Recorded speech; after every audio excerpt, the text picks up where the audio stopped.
여러분 안녕하십니까. 경제현장 오늘 고광철입니다. 2025년 글로벌 증시는 단연 AI가 화두였죠. AI 거품론의 상승세가 제동이 걸리곤 했지만 그래도 굳건한 오름세를 보인 종목은 AI에 올라탄 기업이었습니다. 2025년 한 해 엔비디아는 39% 올랐고 팔란티어와 AMD는 각각 140%와 78% 뛰었습니다. 2026년은 어떨까요? 삼성전자 엔지니어를 거친 반도체 애널리스트죠. 이세철 시티그룹 글로벌 마켓증권 리서치 전무 모시고 AI 산업의 미래와 관련 주가 전망 들어보겠습니다. 전무님 어서 오십시오. 네, 안녕하세요. 반갑습니다. 네. 정말 글로벌 증시 AI가 흔들었습니다. 2025년, 네. 뭐 2026년도 그럴까 싶은데 네. 특히 이제 AI 거품론이 네네. 뭐 유령처럼 사라지됐다가 유령처럼 나타나서 증시를 좀 흔들었는데 이제 맞습니다. 거품론 좀 걱정 안 해도 되겠습니까? 이게 사실 11월에 또 AI 버블 거품론이 있었다가 지금 예. 사실 또 랠리가 좀 다시 또 되고 있는 것 같은데 예. 아마 계속 반복되지 않을까요? 아, 그래요? 거품론은 아마 왜냐하면 이게 AI에 대한 수요는 예. 사실 이제 조사 기관에서도 아직 얼마만큼 이게 커질지를 사실 예측하기가 사실 어렵습니다. 예. 산업이 얼마나 커질지 또 투자를 또 얼마나 더 해야 될지. 그렇죠. 그래서 예. 이제 이게 이제 제가 이제 삼성전자 있을 때 마케팅에서 수요 예측 업무도 좀 했었는데요. 예. 그때 보면은 기존 수요는 예측하기가 쉬워요. 네. 그러니까 예를 들면 그 당시 뭐 PC나 뭐 이런 것들 예측하기 쉬운데 예를 들면 2008, 9, 10, 11년 요때가 스마트폰이 나왔거든요. 예. 그때도 지금하고 비슷한 상황이었습니다. 새로운 스마트폰이 나올 때. 아이폰 나오면서 아이폰 나올 때. 네, 이제 피처폰에서 스마트폰으로 나올 때 이 수요가 얼마나 커질지를 시장에서 알 수가 없거든요. 예. 이런 사례가 몇 번 있습니다. 이때도 있었고 예. 2001년부터 2007년 사이에 낸드 불사이클 한번 있었습니다. 예. 한 7년간의 업사이클이 있었는데 그때는 또 이제 낸드가 새로운 신규 수요를 또 창출했거든요. 네. 예를 들면 아날로그 카메라가 디지털 카메라가 되면서 네. 필름 시장을 다 먹었거든요. 네. 낸드가. 그리고 디지털 카메라 그 외에 이제 소니 워크맨을 쓰던 사람들이 네. 이제 MP3 플레이어 쓰면서 카세트 테이프나 CD 플레이어를 안 쓰고 네. 다 이제 MP3 파일로 듣기 시작했어요. 그러면서도 낸드가 또 폭발적으로 늘었거든요. 예. 근데 그때 얼마나 이게 올라갈지에 대한 예측이 사실 어렵습니다. 그러니까 신산업, AI 관련 산업이 맞습니다. 얼마나 확장될지 예측하는 건 상당히 어렵다 그런 얘기죠. 그렇죠. 방향은 다들 알고 있는데 방향은 이게 알지만. 이렇게 움직일지 아니면 이렇게 움직일지 아니면 지금 이게 이렇게 올라갔는데 이게 이렇게 올라갈지 예. 아니면 이렇게 올라갈지 예. 이게 이제 다들 예상이 다르고 다들 생각이 다른 이유는 예. 이게 새로운 수요이기 때문입니다. 새로운 수요이기 때문에 네. 그런 흐름이 뭐라 그럴까요? 이제 증시 상승세를 이제 주도해 왔고 그런 게 내년에도 좀 이어진다. 이렇게 좀 볼 수 있는 거죠. 그래서 이제 이것 때문에 아니다 맞다 하면서 버블론이 나오고 전부 거품론이 나오는 거죠. 네. 네, 그렇게 네. 만약에 그렇게 이어진다고 본다면 네. AI 확장의 가장 주역이 이제 뉴욕 증시에서는 미국 기업은 엔비디아였는데 엔비디아가 과연 그 지배력, AI 칩의 지배력을 강건하게 지금 유지해 왔지 않습니까? 네네. 경쟁자들의 추격인데 어떻게 될 것 같아요? AI의 지배력, 엔비디아 유지할 것 같습니까? 이건 이제 우리 예를 들면 골목 상권하고 비슷한데요. 뭔가 예. 하나 새로운 아이템이 나와서 이제 예를 들면 전에 보면 동네 상권에 보면 그 카메라 뭐라고 하죠? 그 스티커 사진 찍는 것들이 네. 유행이 되면 갑자기 확 늘잖아요. 예. 그러니까 그런 거랑 비슷한 상황이에요. 그러니까 수요가 늘면 네. 항상 새로운 신규 진입자는 늘어날 수밖에 없는 경쟁자들이 거고요. 나올 예, 수밖에 없고. 다만 지금 이제 제가 볼 때는 이 AI의 수요가 예. 앞으로 무궁무진할 것 같아요. 무궁무진. 네, 무궁무진할 것 같고 이게 지금 공이 이 AI라는 수요가 전반적으로 모든 산업에 예. 영향을 미칠 거예요. 예. 지금은 수요가 지금 서버 단에만 있지만 예. 이게 아마 모든 지금 뭐 쓰시는 PC라든지 네. 지금 저희가 지금 보이는 카메라든지 네. 이런 것들도 다 AI화로 바뀔 거거든요. 미래에는. 네. 그래서 제가 볼 때는 초입 구간이기 때문에 예. 수요가 늘어나는 상황에서 네. 엔비디아가 어쩌면 경쟁력을 갖고는 있지만 또 신규 플레이어들은 늘어날 수밖에 없는 구간이다. 네. 이렇게 보시면 될 것 같습니다. 그러니까 신규 플레이는 늘어나지만 그 지배력을 더 굳건히 하기는 좀 어려울 수도 있겠다. 혹시 이런 우려? 그래서 요즘 엔비디아가 계속 회사들을 인수하죠. 기업을 네, 계속 AI 인수하더라고요. 네. 관련된 회사를 인수해서 본인의 얼마 전에도 뭐 하나 큰 거 맞습니다. 있었죠. 네. 본인의 생태계를 지금 키우고 있고요. 예. 그리고 엔비디아는 쿠다라는 예. 또 이 플랫폼을 갖고 있어서 그거를 갖고 이제 본인의 그 지배력을 강화하려고 노력을 할 거고요. 예. 반면에 이제 브로드컴 같은 이제 회사들은 이제 약간의 커스텀 에이직 같은 것들, 뭐 MPU나 TPU 같은 네. 어떤 특정 목적에 필요한 AI를 집중적으로 이제 그 지원하는 네. 이런 형태로 이제 앞으로 좀 갈 것 같습니다. 네. 그래서 두 개가 약간 조금 다른 양상이에요. 근데 두 개가 같이 아마 공존하면서 갈 것 엔비디아와 같습니다. 브로드컴이 네, 엔비디아와 또 다른 넌 엔비디아 다른 엔비디아들은 다른 길이지만 그쵸. 공존할 예. 수 있다 그런 얘기네요. 예를 들면은 스마트폰 시대 때 안드로이드와 iOS가 같이 공존했잖아요. 예. 지금도 공존하고 있고요. 네. 엔비디아를 포함해서 전반적으로 우리가 이제 미국 빅테크의 M7이라고 하잖아요. 빅테크를 주도하고 있는 네네. AI 제대로 올라탄 기업도 있을 테고 조금 뒤처진 기업이 있을 텐데 어떻게 명암이 좀 엇갈렸습니까? 일단 주가가 다 설명하고 주가가 있는 것 같아요. 어떻게 가장 많이 됐죠? 올라간 게 엔비디아 아닌가요? 최근에 엔비디아? 그렇죠. 구글, 마이크로소프트 같은 탑티어 3가 아마 AI 가장 그 흐름을 예. 갔다고 볼 수 있겠고 예. 아마 가장 좀 상대적으로 주가가 올해 성과가 좋지 않았던 회사들이 이제 메타나 애플 같은 회사들이죠. 메타나 애플. 네. 특히 이제 애플 같은 경우 아마 다른 회사들 비해서 올해 주가 흐름이 세진 않았습니다. 네. 근데 아마 이런 회사들도 아마 AI 쪽으로 아마 갈아탈 거고요. 예. 그리고 특히 애플 같은 경우는 아마 온디바이스 AI 쪽 온 디바이스 AI. 이제 AI가 이제 엣지 단으로도 갈 거거든요. 예. 그런 흐름에서 또 이제 변화를 또 줄 수는 있을 것 같습니다. 네. 그런데 이제 기대를 걸어올 만하다 그런 거네요. 자, 우리가 이제 AI 산업을 이렇게 얘기하는 것은 우리 AI에 들어가는 이제 반도체, 첨단 칩, 그리고 거기에 칩을 공급하는 우리 삼성전자, SK 하이닉스가 있기 때문인데요. 특히 HBM 고대역폭 메모리 수요에서는 단연 SK 하이닉스가 앞서 왔는데 최근에 삼성전자가 빠르게 굉장히 빨리 쫓아가는 느낌이 납니다. 지금 전반적으로 우리가 관심을 갖는 반도체 경기, 반도체 사이클 이런 AI 확장 상황에서 반도체 사이클을 종합적으로 길게 본다면 지금 어느 사이클의 어느 시점에 있다 이렇게 좀 정의를 할 수 있을까요, 반도체? 네, 일단 지금 수요가 HBM 아까 말씀하신 것처럼 이제 HBM 수요가 그동안에 좋았다가 요즘 올라오는 수요는 사실 또 범용 메모리예요. 범용 메모리. 네, 저희가 이제 커머디티 DRAM, 커머디티 메모리라고 하는데 예. HBM은 약간 AI GPU에 특화된 메모리거든요. 예. 밴드위스를 넓힌 거. 네. 그래서 이제 고대역폭 메모리라고 하죠. 네. 그래서 쉽게 설명하면 차선을 넓힌 겁니다. 네, 도로에 차선을 넓혀서 예. 더 많은 차가 지나갈 수 있도록 아. 교통량을 넓힌 메모리가 HBM이거든요. HBM이고요. 그리고 범용 메모리는 그냥 우리 지금 쓰고 있는 PC나 예. 뭐 스마트폰에 들어가는 그런 메모리입니다. 네. 근데 이제 그게 최근 한 3년간은 이제 AI를 학습하기 위해서 네. HBM을 많이 쓰기 시작을 했어요. 왜냐하면 GPU, 예. 엔비디아의 이제 제품들의 GPU에 같이 들어가는 게 HBM이다 보니까. 예. 근데 이제 올해 지금 하반기부터 수요의 변곡점이 생겼어요. 올해 하반기부터요. 네, 그래서 저희가 이제 9월 달에도 저희도 9월 8일부터 내년도 업황을 되게 좋게 봤던 이유가 예. HBM만이 아니라 커머디티 DRAM, 범용 메모리에서 수요가 폭발적으로 늘어난 겁니다. 범용 메모리에서 네네. 이유는 예. 추론 때문입니다. 추론. 추론, AI 추론. 예, 네. 그쪽 부분이 훨씬 더 커지고 있다 그런 네, 얘기네요. 그러니까 이제 학습을 어느 정도 만든 제품들이 예. 이거를 추론으로 좀 수요가 갈아타고 있고요. 예. 네, 그거를 만들게 된 이유는 AI 에이전트들이 늘어나기 때문입니다. 지금. AI 에이전트 늘어난다. 네네. 거기에는 이 범용 메모리가 많이 들어가면 됩니까? 그러니까 이게 이제 시장에서 예측을 못했던 거예요, 사실은. 이거를 네, 이거를 이제 뭐 이런 증권 시장뿐만 아니라 예. 실제 인더스트리에서도 이게 추론으로 가면 수요가 안 늘 거라고 봤어요, 처음엔. 아 그래요? 왜냐하면 학습을 끝나면 예. 그 다음에는 컴퓨터를 많이 안 써도 되거든요. 네. 학습된 컴퓨터로 추론을 하면 예. 고사양의 컴퓨팅이 필요 없거든요.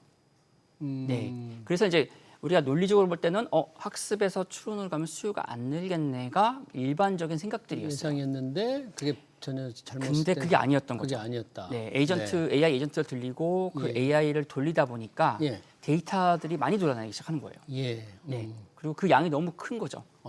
네, 그러다 보니까 이제 지금 많이 수요가 올라오고 있는 게 64GB RDIMM 예. 그리고 eSSD.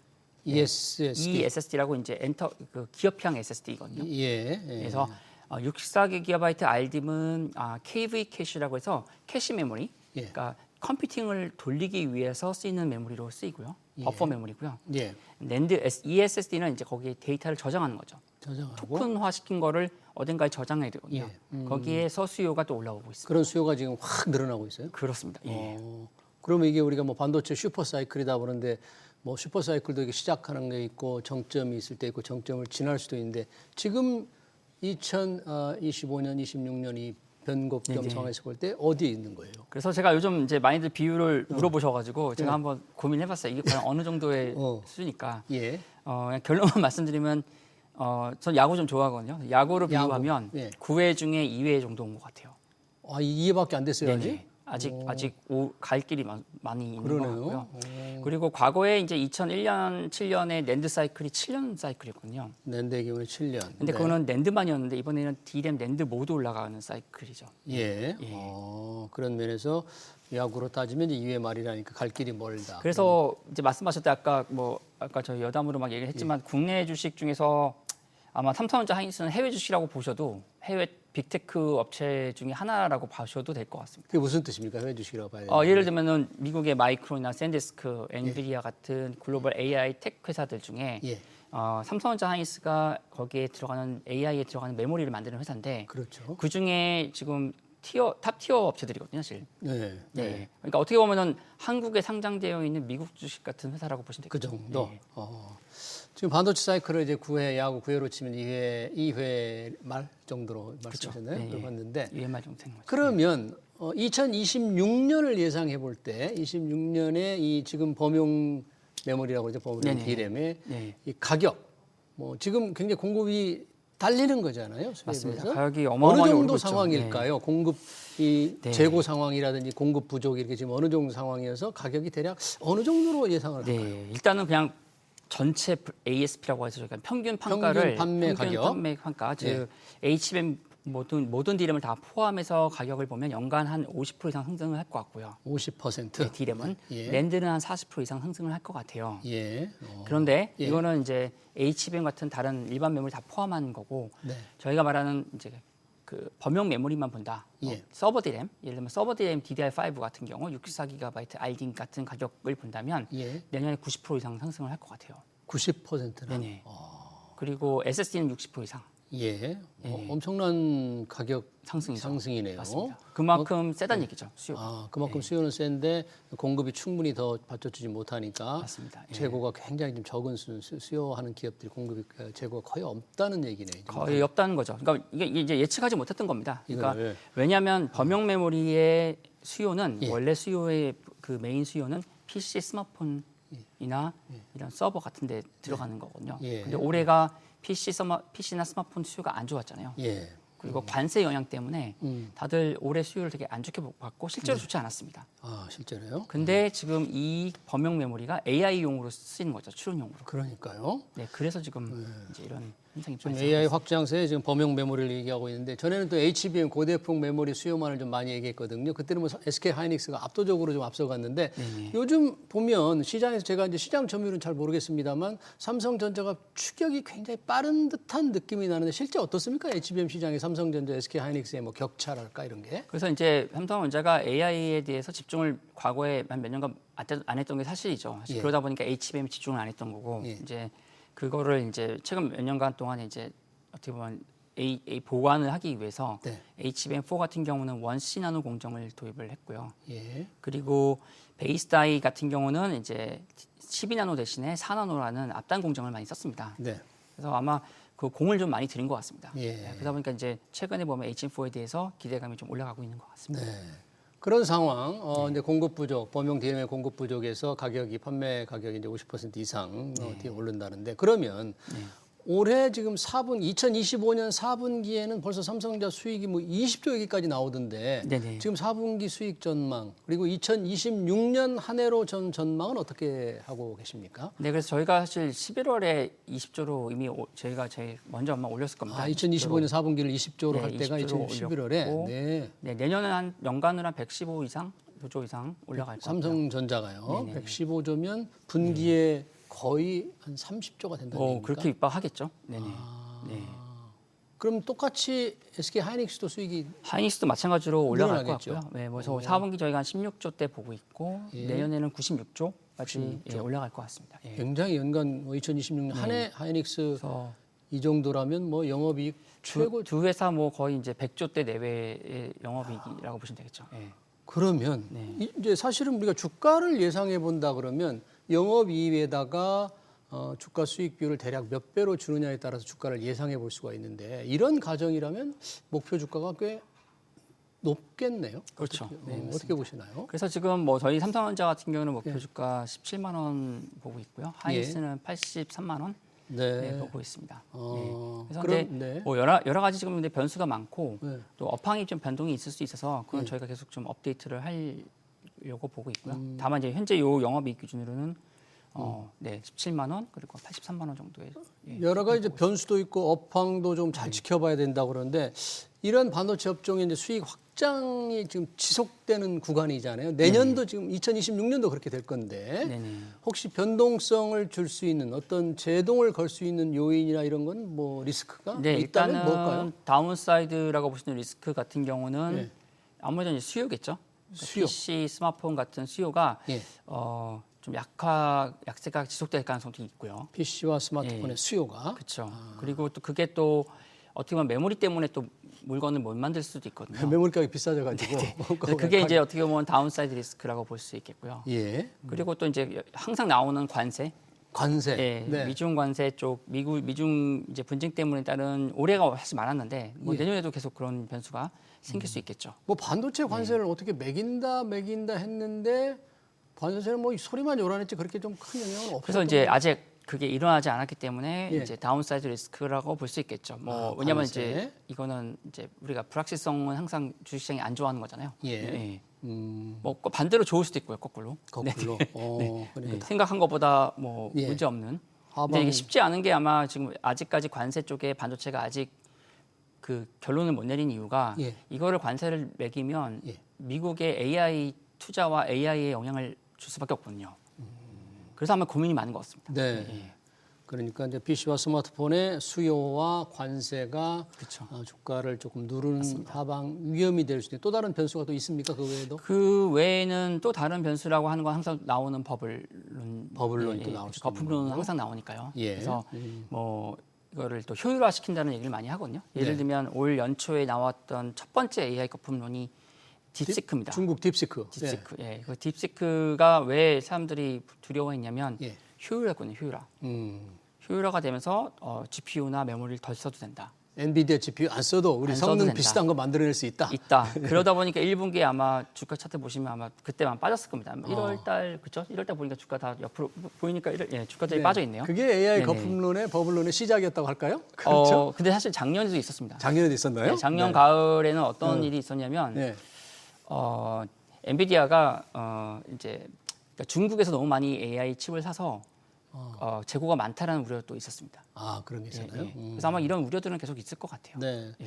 그런 이제 변동 요인 여러 가지 이제 하방 위험의 변수도 말씀해 주셨는데 이제 그 PC나 스마트폰의 수요 문제, 관세 문제 또는 AI 거품이 나올 때 이 삼성이나 SK 하이닉스 주가가 이제 출렁일 가능성도 있지 않습니까? 뭐 맞습니다. 지속적으로 상승할 수는 없는 일이니까. 그렇죠. 그런 변화가 있을 때는 뭐 투자자들은 좀 뭘 좀 주목해서 어떻게 해야 됩니까? 그런 때는. 저는 사실 오히려 이렇게 그런 거품이 있을 때 조정을 받거든요. 예. 근데 조정을 받는데 그게 어느 정도 그 이제 횡보를 할 때가 있어요. 네. 그럴 때 저는 다시 AI 관련된 회사들을 사는 게 중장기적으로는 오히려 더 그 주가 흐름이 실제 퍼포먼스가 좋지 않을까 이렇게 보여집니다. 왜냐하면 이게 장기적으로. 시작이 아직 이제 2회 시작이라는 말이니까. 생각이 드는 게 이유를 들으면 제가 이제 2회 말 그러면 사람들이 뭐에 2회 말이라고 이제 이유 궁금하시는데 정확하게. 이게 이제 최근 몇 년 동안 일어났던 학습으로 해서 AI가 어떻게 보면은 돈을 못 벌면서도 계속 뭐가 나왔었어요. 예. 그래서 모델이 나오고 그래서 와우 모멘트가 많았는데 네. 요즘은 이제 사람들이 AI를 쓰기 시작해요. 예, 기업들도 쓰기 시작하고요. 예. 근데 이게 모든 회사들이 아직 쓰고 있는 게 아니거든요. 네. 예, 그게 모든 회사가 AI를 다 쓰면 그게 이제 어떻게 보면 이제 완성이 되는 건데 아직 쓰고 있는 회사들이 많지 않고요. 네. 그리고 개인들도 쓰는 회사 분들이 아직 많지 않습니다. 예, 그래서 그런 것들을 보면 아직 초기 구간이라고 볼 수 있는데 예. 다만 지금 AI 나오는 것들을 보면 뭐 최근에 제미나이 뭐 3.0도 나온 거 보면 쓰임새가 괜찮아요. 쓰임새가 이게 많이 이거를 늘어날 수 있다. 쓰면은 확실히 비용을 줄일 수 있고 내 시간을 줄일 수 있다는 그런 부분이 보입니다. 그런 확신이 들고 쓰임새가 늘어나면 결국 AI 투자해서 수익도 낼 수 있고 매출도 늘어난다는 걸 우리가 확인해 볼 수도 있겠다. 그렇죠. 산업에 쓰는 사람이 많아질수록 그런 맞습니다. 기대감을 예.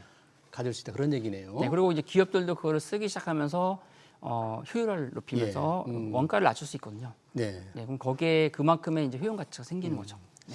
이 삼성전자 잠깐 한 가지 더 얘기해 보자면 위탁 생산이죠. 파운드리 부분이 참 적자가 지속되고 힘들었는데 최근 뭐 고객이 조금 늘어난다고 합니다. 어떻습니까? 실제 확실하게 뭐 개선 추세가 확실히 눈에 띕니까? 삼성전자 파운드리 삼성전자 같은 경우는 저희가 2분기 실적 끝나고 저희가 7월부터 그 목표 주가를 많이 올렸거든요. 근데 그 이유가 이제 말씀하신 파운드리 쪽에서의 실적 개선이 7월부터 보였습니다. 7월부터요. 네, 그래서 저희가 7월에 삼성전자 목표 주가를 많이 올리고 예. 네, 톤업을 많이 했는데 네. 그 이유가 이제 그 파운드리 실적이 최바닥이 2분기인 거를 저희가 분석을 좀 했고요.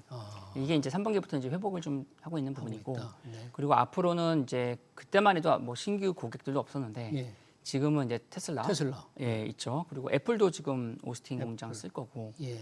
그 다음에 AI 때문에 예. 아마 TSMC만으로는 안 될 거예요. AI 칩 만드는 게. 예. 아까 말씀하신 것처럼 엔비디아 말고 다른 회사들도 많이 있는데 예. 이 회사들도 다양한 니즈의 칩들이 필요할 겁니다. 네. 네, 그럼 그런 것들을 TSMC 혼자 하기는 어려울 것 같아요. 그런 부분들을 삼성이 이제 채워가는 이런 부분일 측면을 볼 때 네. 2분기가 바닥이었고 이제 네. 계속 회복되는 구간이라고 보시면 될 것 같습니다. 삼성전자 파운드리가 2020년 2분기 바닥에서 네네. 이제 회복되고 있다 그런데 뭐 TSMC를 말씀해 주셨으니까 수요 기업들이 이제 TSMC만에 의존할 수 없다고 얘기했는데 파운드리 시장의 점유율 차이만 보면 뭐 그래도 정말 TSMC가 압도적으로 삼성전자를 앞서가잖아요. 뭐 삼성전자가 언젠가 그랬잖아요. 뭐 TSM 파운드리 세계 1등 하겠다는 그런 목표도 세웠었는데 참 네네. 정말 꿈만 같은 얘기입니다만 그걸 보면 TSMC를 보면서 혹시 좀 반도체 전문가로서 어떤 좀 생각이 드셨어요? 오히려 그게 제가 보기에는 TSMC를 자극한 것 같습니다. 그게요. 예, 오히려 자극해서 뭐 자극을- 이것들이 따라온다 뭐 이런 예, 거예요. 더 아마 견제를 많이 하지 않았을까라는 예. 생각이 좀 들고요. 예. 그리고 이제 파운드리가 이제 메모리랑 좀 다릅니다. 어. 업의 본질이 다른 부분을 예. 이제 메모리는 아무래도 이제 그 IDM이라고 해서 예. 디자인과 설계와 생산, 판매를 같이 하고 종합적으로 하는. 그리고 이게 네. 또 커머디티 디램이다 보니까 생산하면 이걸 만들면 누군가 사가요. 네. 그러니까 메모리는 그냥 만들면 누군가는 사가요. 커머디티니까. 상품이니까. 근데 파운드리는 만들면 사가는 게 아니라 예. 제품이 괜찮아야 사가는 거죠.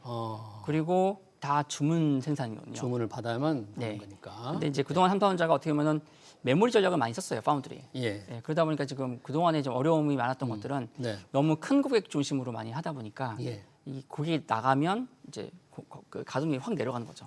아. 예, 이런 일이 이제 몇 번 반복되다 보니까 예. 사실은 이제 좀 어려움이 있는 건데 예. 그나마 이제 최근에 이제 테슬라도 이제 수주 받았고 예. 애플도 받았고 예. 그리고 약간 최근에 이제 기본으로 돌아가자는 모습이 많습니다. 삼성전자가요. 예, 백투더 베이직해서 기술 영향력을 더 높이자. 네, 높이고 그다음에 고객도 좀 다양화시키고 예. 이런 작업들을 이제 지금 뒤늦게나마도 지금 하고 있어서 SK 하이닉스가 네네. 워낙 뒤졌다 그래가지고 놀래가지고 이제 정신을 좀 차린 거죠. 뭐 그렇죠. 뭐 그런 식으로 이제 좀 예. 하고 있어서 예. 좀 그런 부분에서 이제 회복되는 그림이 나오고 있는 것 같습니다. 네. 야, 주가 상승의 탄력성만 보면 말씀을 하시지 않았습니다만 앞으로 좀 삼성전자가 더 있을까요? 아까 목표 주가로 보면 어떻습니까? 상승. 네, 일단 삼성전자가 워낙 기대감이 없었고요. 그러니까 이제 주가와 이제 또 이 좋은 주식도 제가 구분하긴 해야 되는데 지금 사실 삼성전자 입장에서는 기대감이 좀 많이 낮았죠. 기대가 7, 8, 낮았다가. 9억까지 안 좋았다가 예.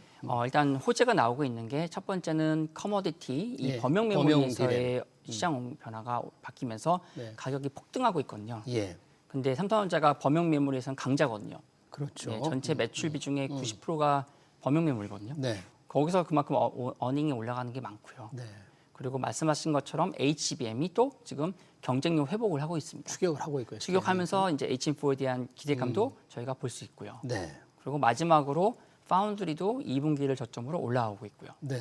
그래서 그런 것들이 이제 업황 회복하는 부분과 그다음에 이 경쟁력 회복이 같이 이제 맞물려 가고 있다고 보시면 될 것 같습니다. 자, 저희가 이제 반도체 업종에서 투톱, 삼성전자, SK 하이닉스를 얘기했습니다만 이 반도체가 AI의 훈풍을 타고 한 주요 테마주가 된다면 비단 투톱 외에도 주목해야 될 뭐 분야, 뭐 이게 소부장이 될 것 같기도 하고요. 어떤 게 있을 텐데 혹시 그런 부분 어떤 게 있을까요? 네, 맞습니다. 그러니까 그 전체적으로 지금 메모리가 훈풍이 드러나고 예. 투자가 아무래도 나올 수밖에 없겠죠. 이제 투자가요? 워낙 수요가 좋고 다만 지금 클린룸이 없는 상황이어서 네. 빠른 시점이 2027년 2분기 정도 되면 하이닉스가 이제 그 용인에다가 신규 라인을 지을 겁니다. 하이닉스 그게 용인 이제 지금 열심히 짓고 있는 있죠. 거죠? 예, 용인 캠퍼스가 이제 27년 2분기에 완공이 돼서 예. 오픈을 합니다. 네. 그게 하나 가동 시작이 그때가 있고요. 참 짓고 있는데 뭘 새로운 곳에 지어야 말아야 된다 그런 얘기도 나오고 있더라고요. 이제 최근에 시작했는데 또, 말이 안 되는 것 같아요. 그렇죠. 일단은 네. 거기부터 해야겠죠. 그것도 그래서 언제 시작했는데? 그 다음을 보시는 것 같습니다. 예. 네, 그 다음도 필요할 테니까. 예. 근데 아무튼 이제 그게 있고 28년에 또 이제 평택 이제 삼성 같은 경우는 P5라고 해서 네. 평택에 또 신규 라인이 들어갈 거고요. 예. 그거 감안했을 때 이제 소부장 업체들이 제가 보기에는 되게 좋지 않을까. 예, 그래서 물론 연말에는 저희 뭐 항상 중소형주들은 이벤트가 있어서 네. 뭐 그렇겠지만 내년도를 본다면 대주주들이 주식 파는 거 그렇죠, 말씀하시나요? 그렇죠. 그런 이벤트가 있으니까 뭐 오늘 전에 마지막 날이니까 한도를 좀 끝났네요. 줄일 때는 막 그런 게 상당히 영향이 있었던 것 같아요. 그렇죠. 1인당 예, 한도 예, 예, 50억인가요? 이제 줄이려다 맞아요. 아직 결론이 안 난 것 같은데. 네, 예, 이제 예. 뭐 줄이려다가 이제 못 줄인 것 같은데 네네, 그 그래서- 부분들이 있었는데 이제 그게 좀 사라지면 이제 뭐 그것도 있을 거고 예. 그리고 이제 12월 지나면 내년 1월부터 또 다시 시작이니까요. 2026년 1월부터 네, 뭐 그러면은 저는 소부장 업체들도 네. 좀 좋지 않을까. 전공정 업체들 예를 들면 뭘 소부장 업체 중에서 이렇게 막연해 보이는데 저 같은 좀 네네네. 사람들은 어떤 걸 좀 더 저는 제가 볼 때는 전공정 업체도 좋을 것 같고요. 전공정이라면 뭘 얘기하는 겁니까? 그러니까 저희가 이제 전공정과 후공정이 있는데 예. 이게 후공정이 그동안 좋았습니다. 예. 예, 후공정 업체들이 되게 좋았는데 이제 신규 캐파가 들어가면 이제 예를 들면 CBD 공정이라든지 ALD라든지 애칭이라든지 이런 앞에 단에 있는 예. 단위 공정에 들어가는 장비 회사들이나 소재 회사들이 좋을 것 같고요. 예. 예, 그리고 그 이후에 이제 후공정 같은 경우는 테스팅 네. 관련된 뭐 이런 회사들, 소켓 관련된 회사들도 네. 내년에 이제 메모리가 다양화되고 IO 수가 늘어나면서 예. 거기서 또 수혜를 좀 보지 않을까 이렇게 보고 있습니다. 네.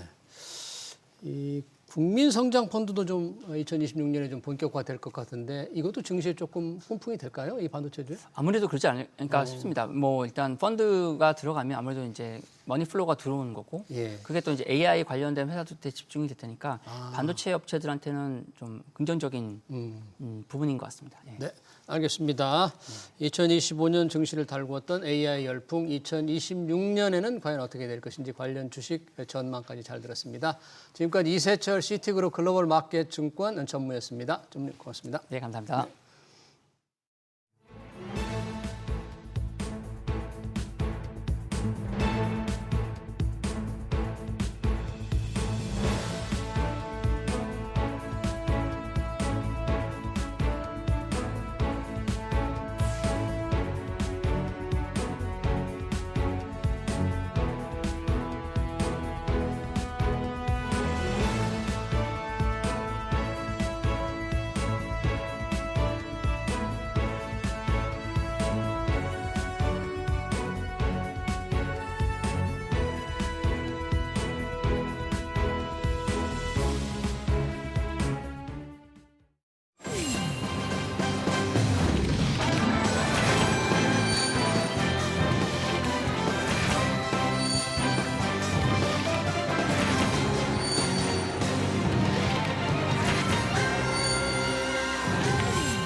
네, 정년 연장 논의가 무성하지만 정년을 채우지 못하고 퇴직하는 사람들이 정말 수두룩합니다.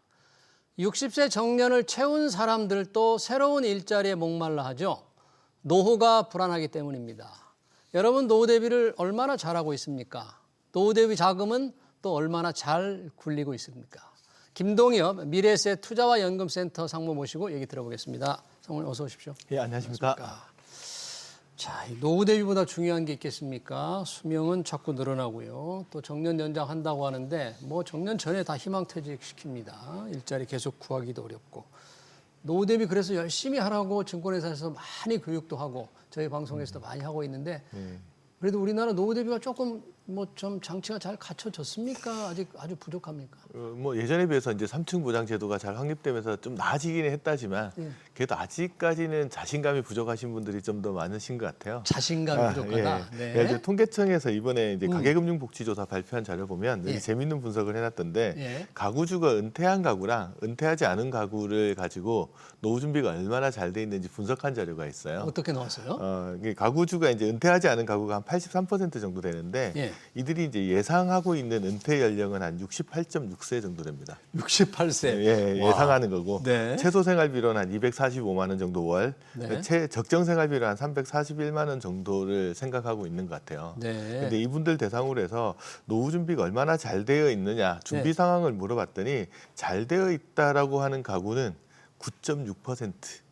10명 중에 한 명. 10명 중에 한 명만 잘 돼. 예, 10가구 중에 한 가구 정도가 잘 됐고 예. 잘 되어 있지 않다라는 가구가 한 51.9%. 절반이 안 돼 있고. 절반은 노후 준비가 아직까지 안돼 자신 있고. 없다, 잘 되어 있지 않다 이렇게 예. 이야기하는 것 같아요. 네. 그럼 이제 가구주가 이미 은퇴한 가구가 한 17% 정도 되는데 네. 이분들이 실제로 은퇴한 연령을 봤더니 62.7세 정도 됩니다. 62세예요? 예, 예. 그래도 60세를 넘겼네요, 실제로. 회사에서 퇴직하는 연령하고 은퇴 연령은 조금 차이가 나죠. 퇴직하고 또 일을 더 예, 하시는 분들. 주된 직장에서 완전히 퇴직하는 연령하고 그 아. 이후에도 이제 재취업을 하거나 이렇게 지내기 때문에 예. 완전히 이제 일을 하지 않는 은퇴로 접어드는 연령이 한 62.7세 정도 되는 건데 예. 앞서 이제 은퇴 전에 있는 가구들이 한 68세 정도로 예상한 거와 비교하면 한 5, 6세 정도 낮은 거죠. 그러네요. 희망하는 예. 은퇴 나이보다는 훨씬 예. 더 빨리 하니까. 이분들 대상으로 이제 가구주 배우자의 생활비 충당 정도가 예. 어떠냐 이때 여유 있다라고 답한 가구는 한 11.5% 예. 정도 되고요. 예. 부족하다라고 말하는 가구가 55.6% 정도 됩니다. 네. 은퇴 전후 가구 다 놓고 봤을 때 전반적으로 한 절반 정도는 노후에 대해서 불안해하고 준비가 덜 돼 있다고 생각하고 있는 것 같습니다. 그러네요. 이 절반 정도가 불안하고 은퇴가 준비가 되지 않다면 참 사회 안전망이 크게 약한 겁니다. 사회의 심각한 문제인데 우리가 이제 은퇴 준비라 그러면 아까 정 은퇴 연령이 실제 62세가 조금 넘은 것 같았는데요. 예. 사실 뭐 50세가 넘어야 보통 55세 이상 은퇴 설계를 내가 은퇴를 어떻게 할까 하고 준비를 하는데 이때쯤이면 좀 너무 늦다 이런 느낌도 듭니다.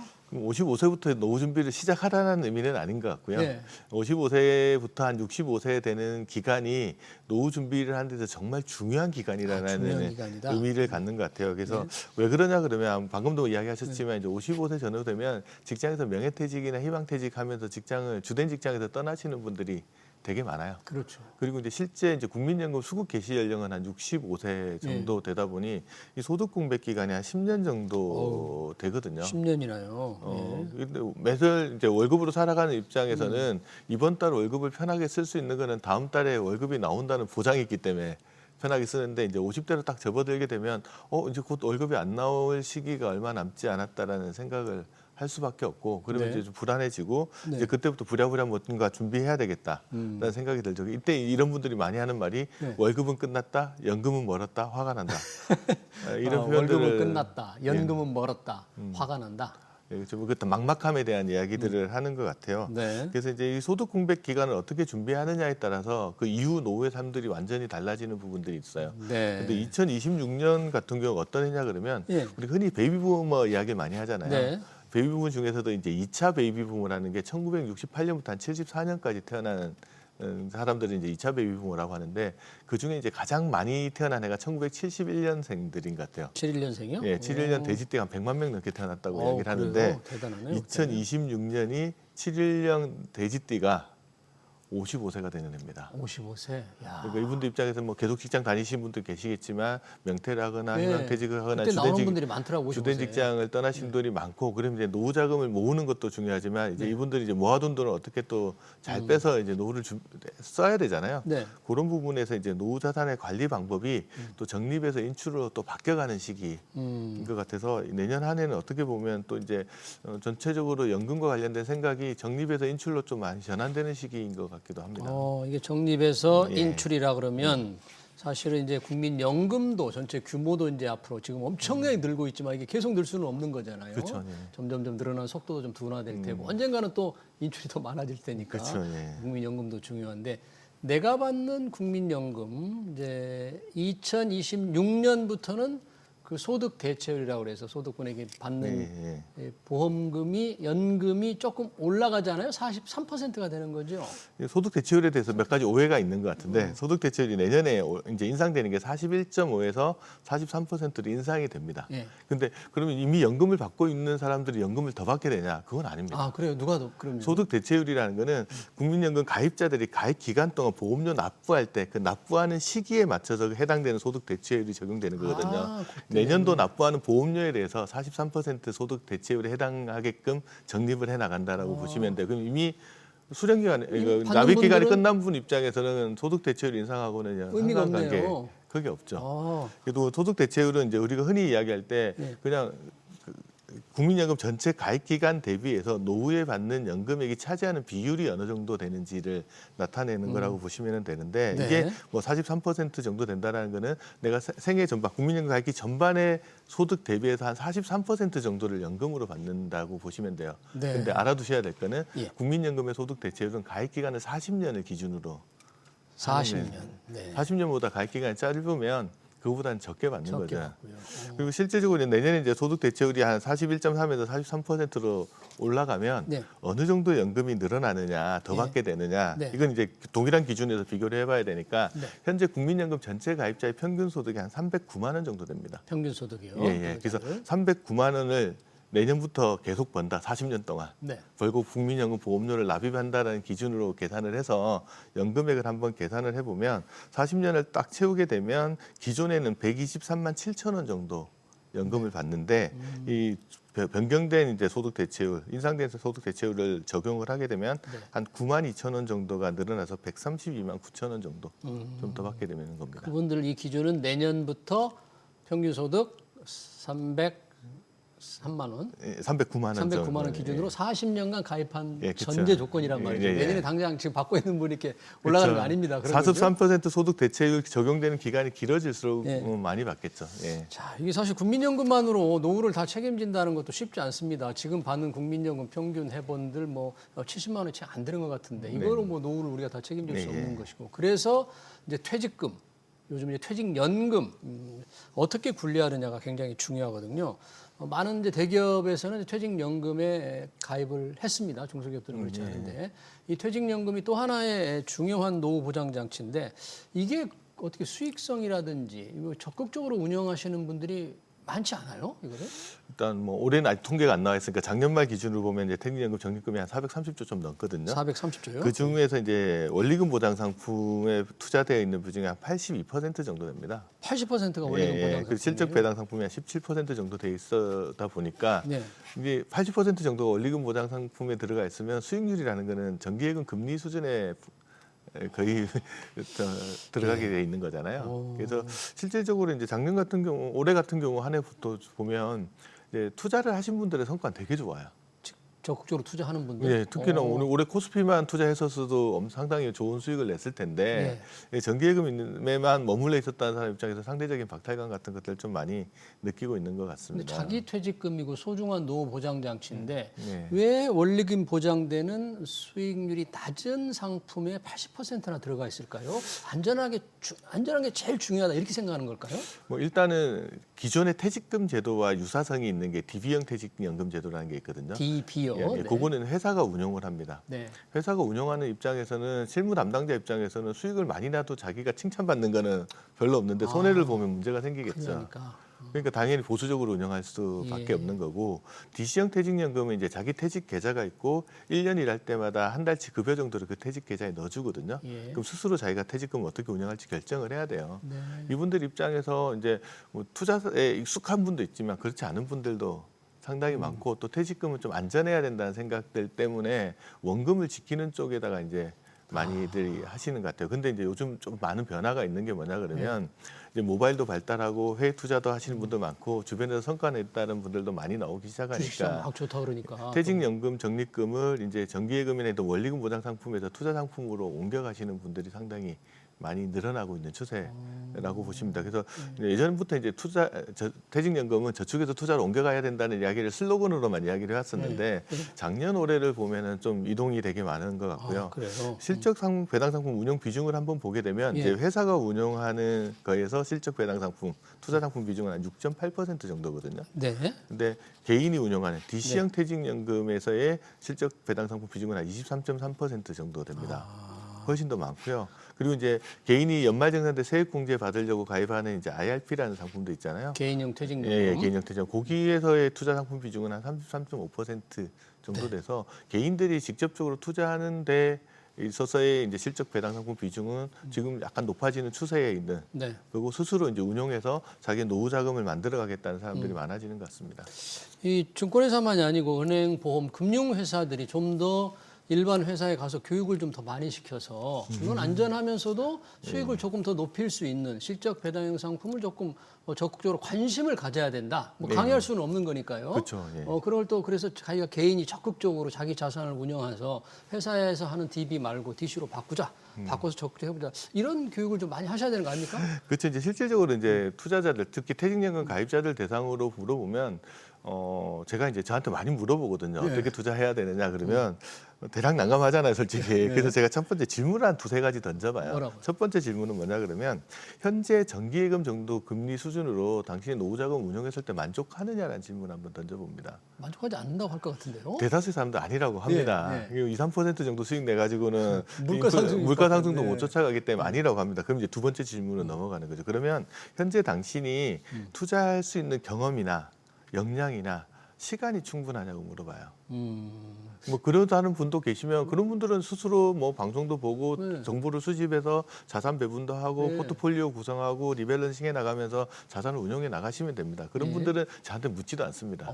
스스로 잘하시는 분들은 그분들은 근데 정기예금보다 높은 수익을 얻기는 원하는데 스스로 그렇게 할 수 있는 역량이 안 되거나 그런 되더라도 분들도 많을 것 같긴 해요. 되더라도 시간이 안 되시는 분들이 그런 분들도 많습니다. 많을 것 같아요. 그런 분들 입장에서는 그럼 내가 하지 못하면 누군가 대신해줄 뭔가를 수단을 찾아야 되잖아요. 그래서 제 생각에는 그때는 이제 이야기하는 게 그럼 다 당신이 못하면 스스로 해줄 수 있는 툴을 찾아야 되는데 그 대표적인 게 펀드 같은 상품들을 찾는 겁니다. 간접 투자 상품들을 찾는 건데 그중에 이제 퇴직연금 가입자한테 가장 적합한 형태의 상품이 뭐가 있냐면 타겟 데이트 펀드라는 게 있습니다. TDF. 예, 많이 들어보셨을 텐데 타겟 데이트 펀드는 자기가 은퇴하는 연령을 딱 정해놓으면 내가 뭐 2045년에 은퇴한다라고 생각하면 2045년에 맞춰서 자산을 배분하고 운영을 해줍니다. 그럼 2045년 은퇴자 같은 경우에 지금은 이제 주식 비중이 한 70에서 80% 정도 될 거예요. 근데 2045년으로 다가올수록 주식 비중이 한 40% 이하까지 자동적으로 펀드 내에서 알아서 조정을 해줍니다.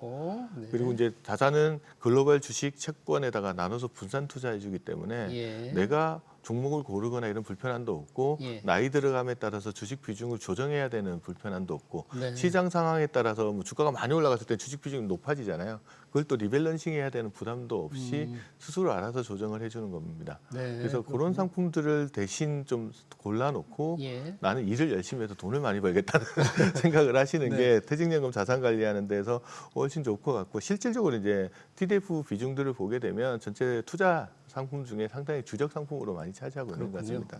본인은 일을 열심히 하고 또 펀드에 넣어서 돈이 일을 해서 돈을 벌도록 하고 그렇게 했으면 좋겠는데 지금 연금 주식시장도 좋으니까 퇴직연금 고수들도 좀 그렇게 합니까? 무조건 뭐 수익성 높은 쪽으로만 가면 조금 위험할 수도 있는데 고수들은 또 어떻게 하나요? 최근에 이제 뭐 TDF도 있지만 ETF 투자하시는 분들 되게 많으신 것 같아요. 근데 ETF도 뭐 S&P 500이나 나스닥이나 코스피 같은데 지수에 대형 지수에 투자하시는 분도 많으신데 이제 테마형 ETF 같은데 많이 투자하시는 분들도 있으신 것 같아요.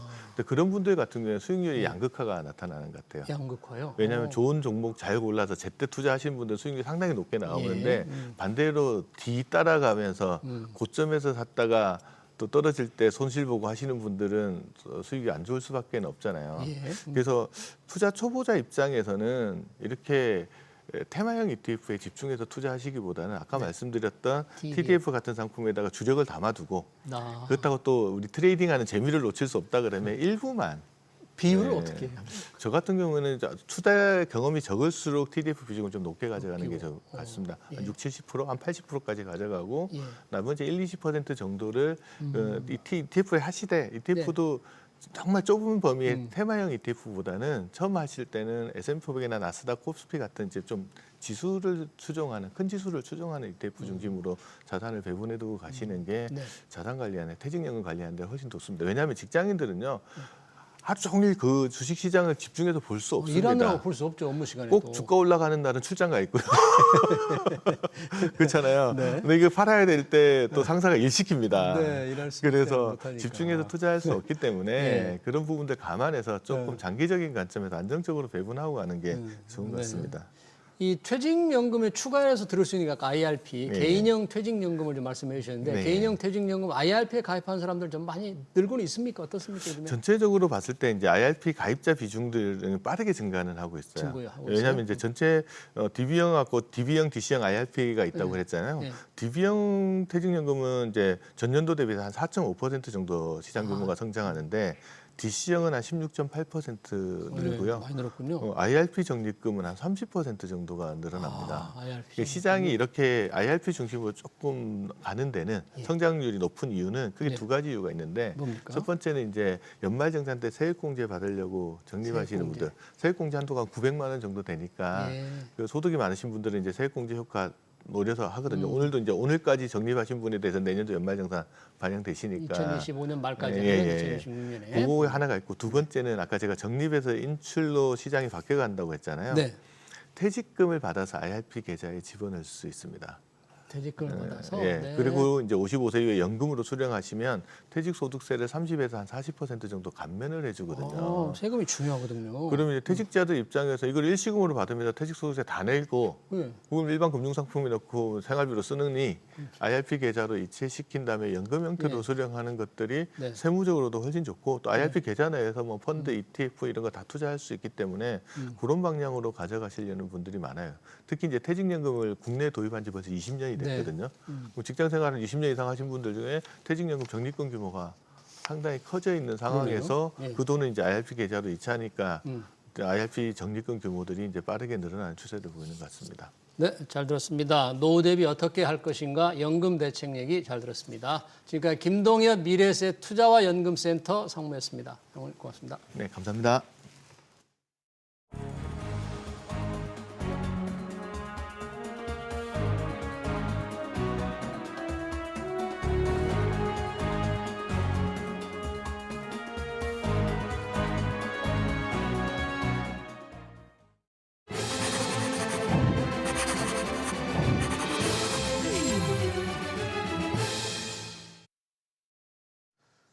네, 노후 대비한 연금 얘기를 나눠봤는데요. 근로자들은 여전히 퇴직연금을 회사가 운영하는 DB에 맡기고 있죠. 개인이 직접 운영하는 DC보다 수익률이 낮은데도 내버려두는 무관심한 근로자가 많다는 얘기입니다. 근로자들이 더 적극 나서야 합니다. 추가로 가입할 수 있는 개인형 퇴직연금 IRP도 늘려야 합니다.